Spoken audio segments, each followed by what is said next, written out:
The Tale of Ego, the beautiful girl who pretended to be ugly, Part 2. Days turned into weeks, and weeks into months, but the ache in Chaik's heart never faded. He went about his daily chores, but his thoughts were always with Ego. The memory of her tearful eyes as she was led away by the king haunted him. He longed to hear her voice again, to understand why she had hidden her true identity from him, and most of all, to know if the feelings they had shared were real. Meanwhile, back in the palace, Ego was facing her own struggles. Although she was once again surrounded by the luxury of royal life, her heart felt heavier than ever. The king and queen were overjoyed to have their daughter back, but they noticed a deep sadness in her eyes. Ego could not forget Chaik, the simple farmer who had loved her for who she was beneath the disguise. She wondered if he would ever forgive her for the deception. One evening, as Ego sat in her chambers, gazing out at the moonlit courtyard, her mother, Queen Oluchi, entered the room. The queen had always been close to her daughter, and she could see that Ego was troubled. "Ego," her mother began softly, "I know something is weighing on your heart. You have been distant since you returned. What troubles you, my child?" Ego sighed deeply and turned to face her mother. She knew she couldn't keep her feelings hidden any longer. "Mother," she said, her voice trembling, "I met someone during my time away. A man named Chaik. He is kind, hardworking, and he cared for me, even when he thought I was just a poor, ugly village girl. But now, I fear that he will never forgive me for deceiving him." Queen Oluchi listened quietly, her heart going out to her daughter. "My dear," she said gently, "true love is built on trust and honesty. If this man truly cares for you, he will understand why you did what you did. But you must give him the chance to hear the truth from your own lips." Ego knew her mother was right. She needed to speak to Chaik, to explain everything, and to hope that he could forgive her.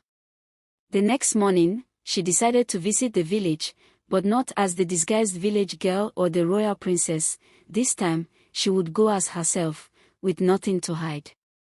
As Ego approached the fields where she and Chaik had spent so much time together, her heart raced with anticipation and fear. She spotted Chaik walking in the distance, his back turned to her. Taking a deep breath, she called out to him. "Chaik."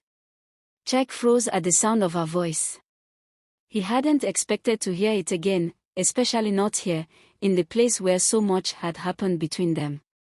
Slowly, he turned around, and there she was, Ego, the princess, standing before him in a simple dress, her hair loose and flowing, her eyes full of the same warmth he had fallen for. "Ego," he said, his voice filled with a mix of emotions. "Why have you come?" Ego took a step closer, her heart in her throat. "Chaik, I came to explain," she began.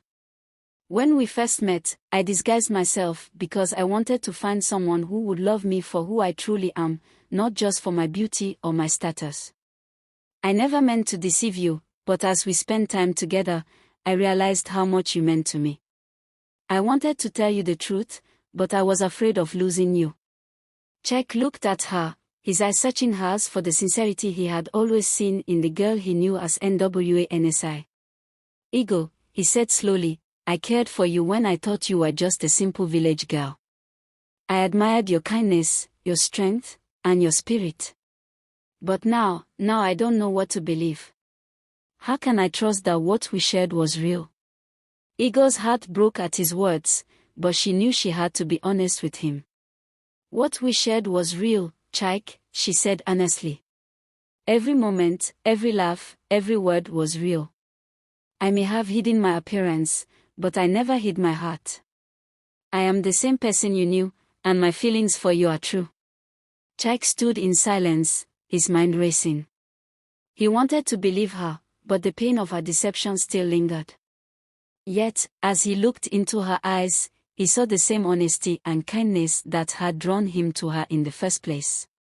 Finally, Chaik spoke, his voice softer this time.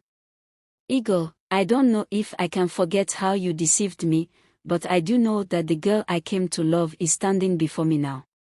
It will take time, but if you're willing to be patient, I'm willing to try." Igor's heart soared at his words, and tears filled her eyes. She took his hands in hers, feeling the roughness of his palms, a reminder of the work he did every day. "Thank you, Chaik," she whispered. "I will wait as long as it takes.